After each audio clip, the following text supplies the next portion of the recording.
Today we're going to be doing a quick video on how to replace the air filter on 2018 to 2023 Toyota Camry, and this is the 2.5 liter.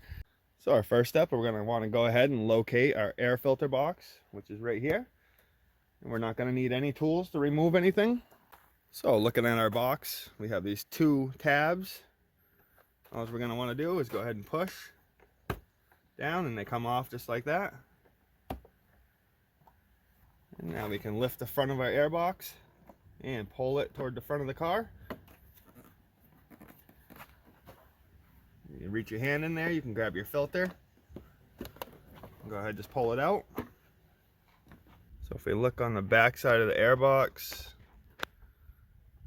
we have these two tabs right here.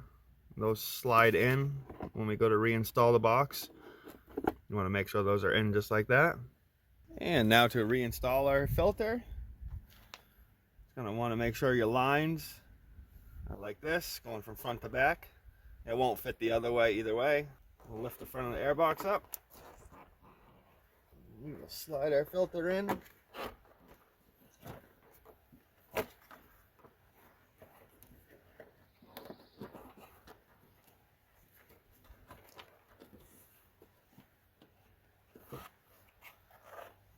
Make sure it's in place correctly. We'll line our tabs up in the back. And before we lock it all down, make sure it's seated around the edges correctly. Just grab our clips. You'll just push in the center when you get up there and it'll lock in. And that's how we change the air filter on this Toyota Camry. If this video helped you out, if you could give it a like. If you have any questions, leave a comment, and if you're not subscribed to my channel, hit that subscribe button.